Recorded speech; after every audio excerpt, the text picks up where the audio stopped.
Andrés Martínez, nuestro compañero de Asuntos Financieros, no ha podido asistir y nos ha grabado un vídeo. Espero que no resulte muy pesado, pero bueno, de todas formas toda esta documentación la vamos a dejar, tanto la grabación... Buenos días. Esperad un momento. Hoy me toca contaros las novedades. Tanto la presentación, las 8 presentaciones, como el vídeo de Andrés y la grabación de toda la sesión estarán colgadas a lo largo de esta semana, tanto en el canal de YouTube de la UPM como en el de CEDETI, así que lo podréis consultar por si alguno se tiene que marchar antes de finalizar la jornada. Buenos días. Hoy me toca contaros las novedades relacionadas con temas legales, financieros y con las reglas de participación del Horizonte Europa. Será una presentación de unos 20-25 minutos y como será una presentación grabada, pues las preguntas quedamos a vuestra disposición para resolverlas con los contactos que os dejaré al final también. A nivel general, lo primero que quería deciros es que han cambiado algunas de las reglas generales. Los cambios son mínimos en relación con Horizonte 2020, pero hay algunos relevantes. Primero de ellos es que de las 3 entidades, en aquellos proyectos que requieran un mínimo de 3 entidades legales independientes, ahora mismo en Horizonte Europa una ha de estar en un Estado miembro. También existen la posibilidad de excluir a entidades de terceros países e incluso entidades de países miembros y asociados por razones estratégicas, de interés estratégico, de autonomía o de seguridad de la Unión. Y esto tiene que estar explícitamente mencionado en las convocatorias. El concepto de portfolio también es importante porque, como veréis, aplica en las convocatorias de emisiones y del Pathfinder, y sobre todo puede tener implicaciones importantes a nivel legal porque puede llegar a ser, en caso de no alinearse con el portfolio del que estemos hablando, puede ser una causa de exclusión o terminación de un proyecto por la Comisión Europea. Y el do no significant harm principle sigue siendo también un requisito en la mayor parte de proyectos de Horizonte Europa. A nivel general también, en cuanto a asociación de terceros países al programa, actualmente ya hay 12 países asociados a Horizonte Europa. La lista la tenéis aquí. Y en los que están en proceso, siguen en proceso de negociación, está Ucrania, están Túnez y Albania, Islas Feroe y Marruecos, que como veis cada uno en un nivel distinto de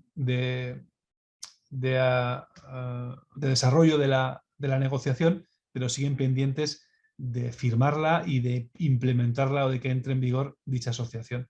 En el caso de Reino Unido, a día de hoy siguen siendo considerados un país asociado a todos los efectos, es decir, que a nivel de propuesta sus participantes han de ir con su propio presupuesto y han de ir como si fueran un Estado miembro o un Estado asociado más.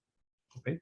El problema se plantea cuando llega la firma del Grant Agreement y el socio del Reino Unido o el acuerdo marco de cooperación no se ha firmado y por lo tanto hay que trasladar, cambiar el perfil del socio de Reino Unido a la figura de Associated Partner, que luego veremos, y ya no como beneficiario.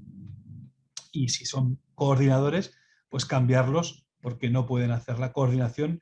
Como digo, si llegado el momento de la firma del Grant Agreement, no está validado este acuerdo, esta asociación al programa. Suiza lo tiene más difícil porque depende de una ratificación de un acuerdo bilateral general entre la Unión Europea y el país y Suiza. Y hay otros terceros países con buena capacidad en I+D+I que están negociando o han entablado conversaciones con la Unión Europea para una potencial asociación. El que más cerca está, estando aún relativamente lejos, es Canadá a día de hoy. Y tenéis todas las condiciones de financiación para terceros países en la guía de programa que aquí os incluyo, e incluso una guía sobre qué instrumentos de financiación están poniendo en marcha terceros países para financiar a sus participantes en el programa Horizonte Europa. En cuanto al Model Grant Agreement o acuerdo de subvención general, lo voy a dividir en dos porque sé que ahora mismo hay mucho interés por el Grant Agreement general, pero también lo hay por el Grant Agreement de LAMSAM. En cuanto al Grant Agreement general, los criterios de elegibilidad no cambian en relación con Horizonte 2020 y son los que aquí podéis leer y que no me detengo en ellos porque son bueno, puro sentido común, pero a veces conviene resaltarlo o recordarlo para no equivocarnos. Y en cuanto a los tipos de costes, pues también siguen siendo los mismos, con algún cambio de nomenclatura, de nombre, pero en definitiva los mismos que en Horizonte 2020, costes de personal, subcontrataciones, las contrataciones que ahora llamamos purchase cost, otras categorías de costes, costes indirectos que siguen siendo el 25% de los directos, al igual que en H2020, e ingresos. Voy a ir viendo cada uno de ellos en base a la tabla del presupuesto que aparece en las propuestas de Horizonte 2020. Empezando, por supuesto, por el coste más importante y más relevante en los presupuestos de los proyectos Horizonte de Europa, que son los costes de personal y sus diferentes categorías, que aquí podemos ver. Y empezamos por la primera, que es la de los empleados, la categoría A1, que aquí recojo como A1, bueno, que aquí y en el presupuesto se recoge como A1, y es la categoría de personas, de empleados cuya remuneración no está vinculada a proyectos, que es la casuística general. En este caso, el cambio radical o el cambio importante en relación con Horizonte 2020 es que se ha de calcular una tarifa diaria. Ya no una tarifa horaria, no es necesario calcular el precio hora, sino que hay que calcular el precio día para poder multiplicarlo por los días trabajados y obtener así el coste de personal elegible en el proyecto Horizonte Europa. Los cálculos de las tarifas se han de hacer, además, ya no por año o por año cerrado anterior, como teníamos en Horizonte 2020, sino por reporting period. Por lo tanto, las reporting period, como sabéis, son de media de 18 meses, pues en ella puede haber hasta 3 años diferentes. Y hay que calcular, como digo, la tarifa diaria por reporting period. Se pueden seguir deduciendo las bajas maternales y paternales. Eso no cambia. Y en cuanto a qué conceptos son elegibles, bueno, esta es la ecuación que tendremos que resolver para encontrar el coste diario, tarifa diaria, y dentro de lo que es elegible y lo que no es elegible en una nómina, pues básicamente lo mismo que en Horizonte 2020. Aquí veis lo que es elegible en azul, y lo que no es elegible, que es donde puede haber más dudas, son los complementos variables cuando sean arbitrarios, cuando estén basados en objetivos comerciales o en reparto de dividendos exclusivamente, o cuando sean bonus que solo aplican a proyectos europeos. Por lo demás, el resto de conceptos son a priori elegibles. Si tenéis alguna duda, pues para eso estamos los puntos nacionales de contacto de legal y financiero para resolverla. El soporte documental, ha de haber un registro de tiempos fiable, es decir, aquellos que tengan como práctica habitual las timesheets en papel o electrónicas, pues ese es un registro de tiempo fiable suficiente, pero no es necesario para aquellas que no los tengan o que no los quieran mantener en el caso de Horizonte Europa, y bastaría con una declaración mensual de la persona que trabaja en el proyecto y de su superior jerárquico, indicando el número de días dedicados por ese mes, en ese mes, al proyecto europeo. Y para aquellos que mantengan su cálculo en horas, pues habrá que transformar esas horas a días. Y para ello tenemos 3 opciones. Es decir, la número 1, en base al número medio de horas que la persona debe trabajar por contrato. ¿Okay? Si la persona tiene 7 horas por contrato al día, pues esa será la tasa de conversión para transformar las horas en días de cara a Horizonte Europa. O, segunda opción, en base a las horas productivas anuales medias del beneficiario, con el límite, igual que teníamos actualmente, del 90% de las horas laborables. O, en el caso de no tener ninguna de las dos primeras, un número fijo de 8 horas. ¿Okay? Dividimos el número de horas dedicadas al proyecto por 8 y obtenemos el número de días. Y en el caso de Horizonte Europa se redondea a medios días. Se puede dar el caso que algunas remuneraciones aumenten por participar en proyectos específicos, lo que llaman la comisión Project Based Remuneration. Y este caso más complejo, en el que tampoco me voy a detener porque no creo que sea un caso general de aplicación a los participantes españoles, pero bueno, insisto que si alguno tiene dudas, pues lo podemos ver en bilateral con vosotros. En este caso habrá que hacer 2 cálculos de tarifa diaria en lugar de 1, el Action Daily Rate y una comparativa, si queréis, con lo que ganaría esa persona por participar en proyectos europeos y elegir el menor de los dos como coste elegible en Horizonte Europa. Y esto lo tengo en gris porque es una propuesta de la Comisión relacionada con costes de personal que todavía no existe, pero que está sobre la mesa y que, bueno, esperemos que se valore y que se ponga como una alternativa, como una opción más, y es la de un coste unitario, en base a dos metodologías de cálculo. En base a una tarifa fija que establece la Comisión, que como veis en el caso español sería 3.469,4 € por mes, bruto, y para todos los participantes, para todos los científicos, investigadores, técnicos que participen en un proyecto europeo. O en base a una segunda opción, que sería en base a la media de los costes de personal de toda la entidad en el último año cerrado auditado anterior. Okay. Insisto, son opciones que todavía no existen, pero que se barajan. Segunda categoría de costes de personal, como os decía, la primera eran los empleados y la segunda serían las personas naturales con un contrato no laboral, un contrato mercantil con la entidad. Lo que llamábamos en Horizonte 2020 los in-house consultants. Y las personas cedidas a título oneroso o seconded persons.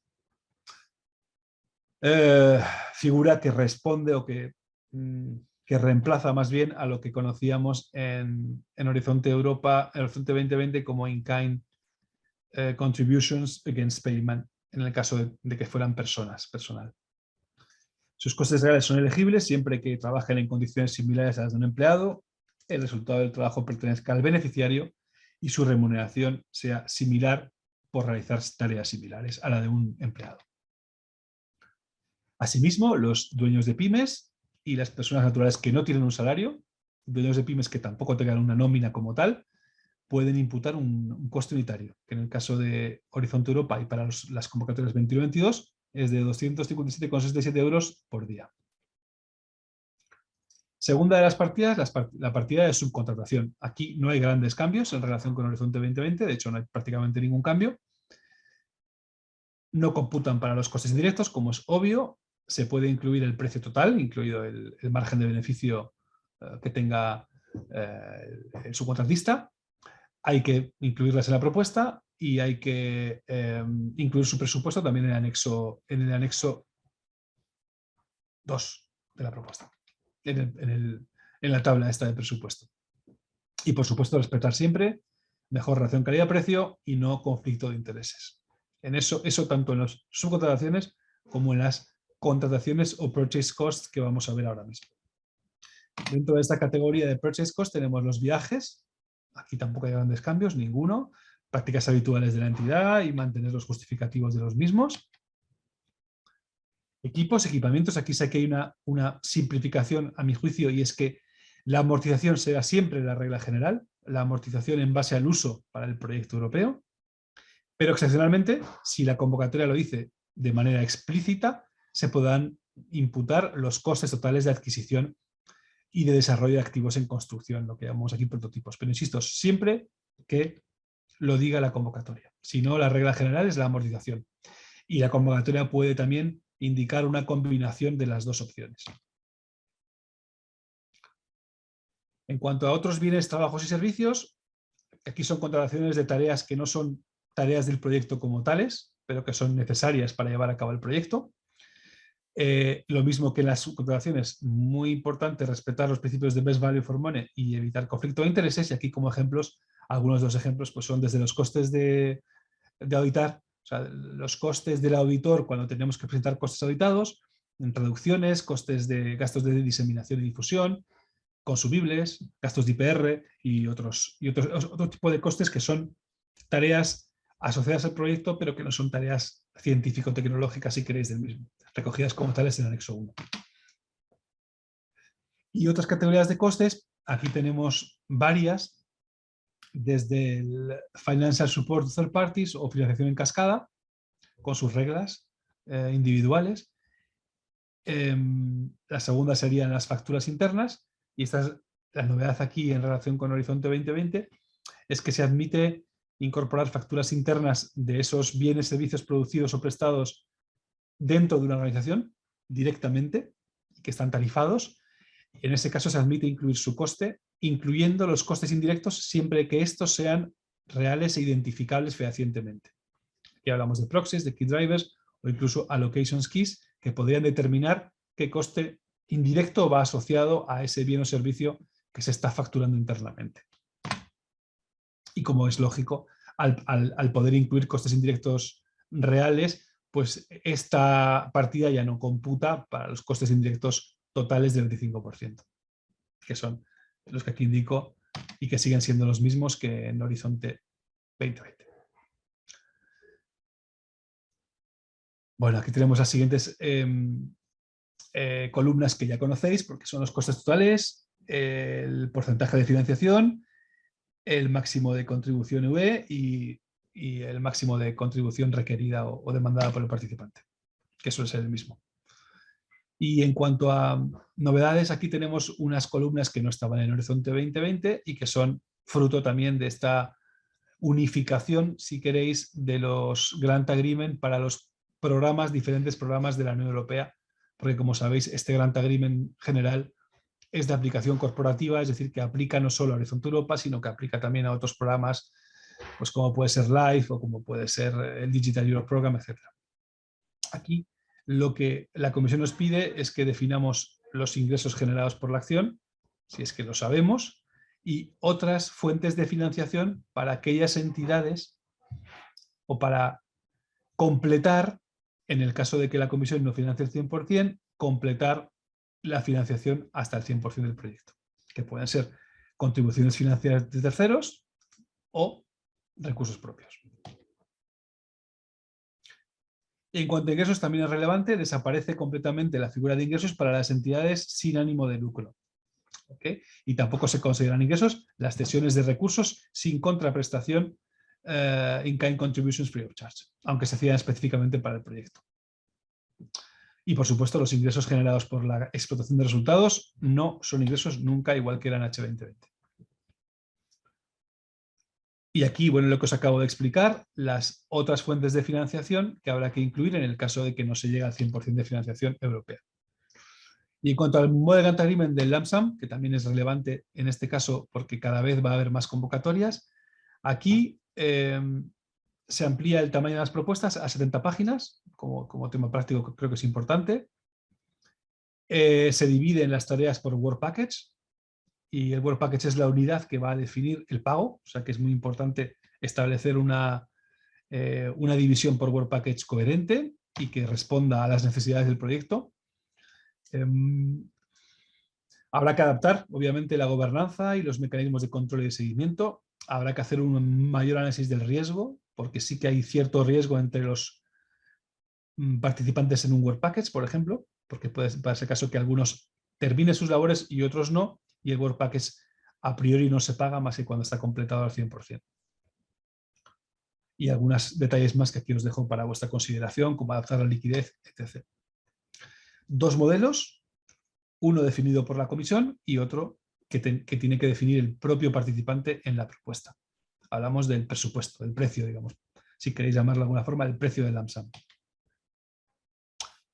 Y en cuanto a su...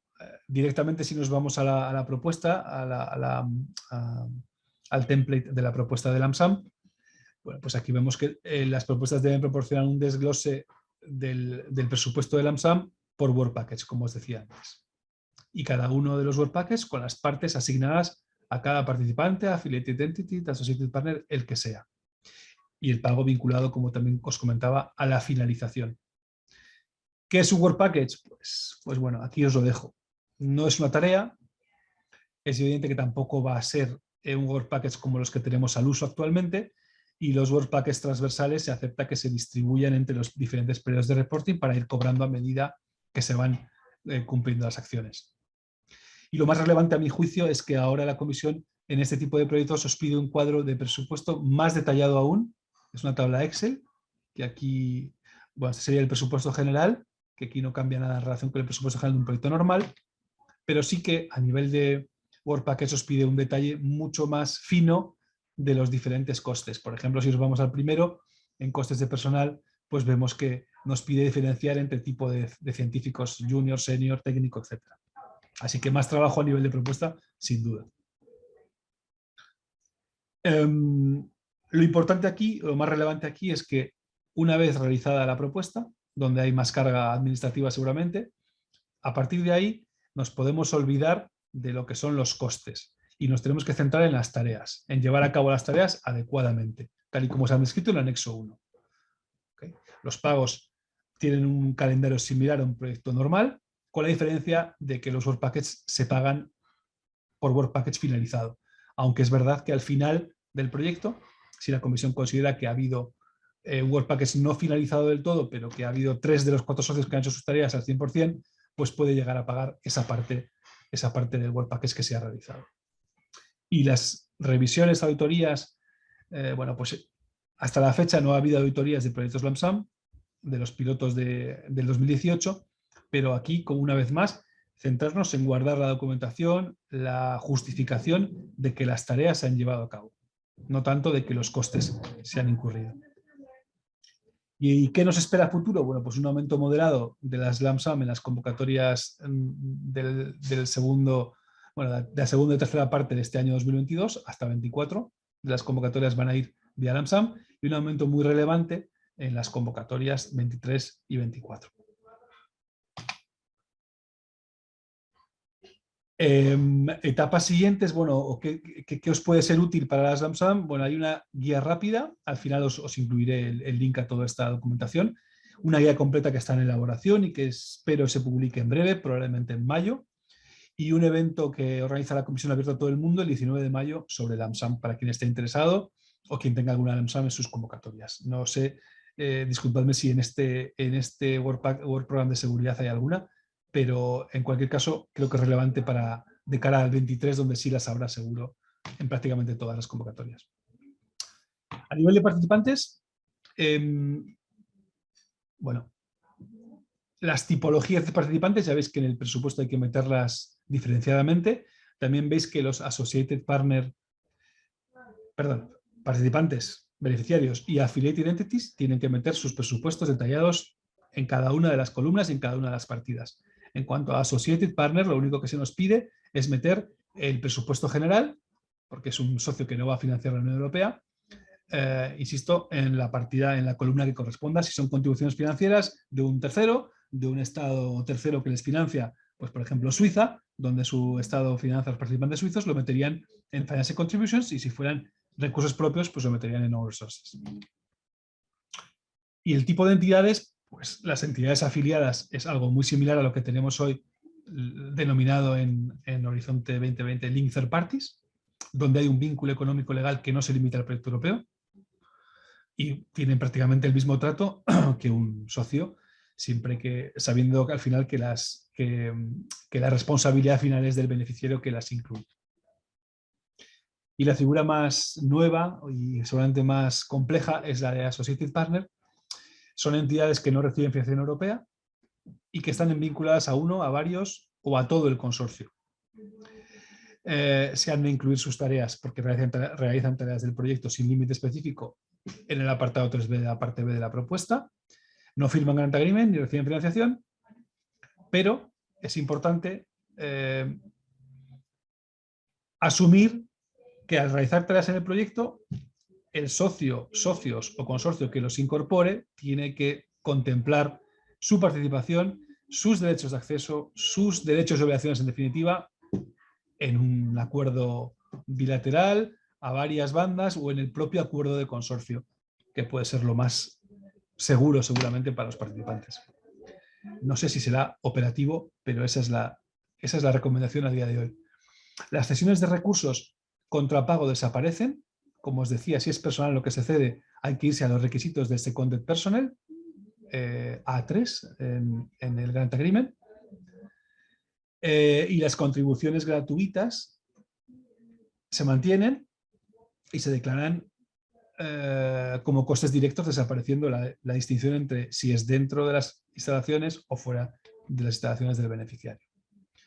Y en cuanto a implementación, y ya voy terminando, seguirá siendo posible que la Comisión verifique la viabilidad financiera de, en principio, coordinadores, solamente coordinadores cuando la subvención solicitada supere los 500.000 euros, pero en otros casos, si la Comisión considera que hay un riesgo en algún otro participante, también lo podría hacer. Y sigue habiendo una herramienta para verificar la viabilidad, autoverificar la viabilidad financiera de una entidad, que podéis utilizar para saber si tenéis una viabilidad, una capacidad financiera satisfactoria o no, y en el caso de ser que no, pues tomar las medidas necesarias, como por ejemplo no coordinar, etc. Y lo mismo que en Horizonte 2020, pero ahora con un threshold superior, los proyectos que tengan una contribución europea superior a 430.000 euros tendrán que presentar sus costes auditados. ¿Y qué diferencia hay? Que en Horizonte 2020 dan 325.000 sin contar costes indirectos. En este caso hay que contar los costes, hay que contabilizar todos los costes, y si se superan los 430.000 euros, presentar los costes auditados una vez al finalizar el proyecto, igual que en H2020. Y su coste, en el caso de ser obligatorio, superar 430.000 euros, es elegible como Other Costs en la categoría de Purchase Cost. Y más información, aquí es donde os dejo todos los accesos a la documentación necesaria para hacer las cosas bien, si podemos decirlo así, o para no tener problemas. Un poquitito más en relación con el AMSAM, todo lo que tenemos sobre el AMSAM hasta la fecha, incluida la guía rápida que se acaba de publicar hace unas semanas. Y por supuesto los datos de contacto nuestro de ECPs de Legal y Financiero, donde bueno, estamos a vuestra disposición para resolver. Esta presentación ha sido muy rápida, muy general, pero la idea es que os suenen las cosas, y una vez que os pongáis con ello, pues podáis acceder o recurrir a nosotros en el caso de necesitarlo, y somos, como veis, pues 5, actualmente 4, pero 5 en breve, NCPs de Legal y Financiero a vuestra disposición para resolver las dudas que tengáis. Y sin más, os agradezco la atención. Siento que esta comunicación unidireccional, pero seguimos abiertos a vuestras consultas y a vuestras dudas, como siempre. Un saludo. Pues nada, hasta aquí la presentación de Andrés. No sé si hay dudas sobre aspectos legales y financieros, perdonad, nos las hacéis llegar por escrito, porque bueno, como Andrés no está y no lo podíamos tener online, las recopilaremos y os enviaremos a cada uno vuestra respuesta. No sé si tenéis alguna duda adicional sobre los temas que se han tratado en la jornada. Pues estaremos todos un poco cansados, me imagino. Recordaros dos cosas sobre las sesiones de la tarde. Aquellos que os quedéis a la tarde para las reuniones con usuarios van a ser en el piso de arriba. Al entrar hay unas escaleras, dentro del hall hay unas escaleras en la sala, hacia la sala, que hay una sala justo encima de nosotros, y ahí son las reuniones con la COU España, con Guardia Civil y con Policía Nacional, ¿de acuerdo? Y en paralelo, pero en el edificio A, en las salas creo que eran 129, 130 y 131, bueno, en realidad serán 129 y 130, son unas aulas que en el edificio A van a ser las reuniones bilaterales, ¿vale? Si queréis pedir todavía alguna reunión, Margarita estará todavía 5 minutos en la puerta. Y sin más, pues agradeceros mucho que hayáis aguantado hasta el final y que nos hayáis aguantado también.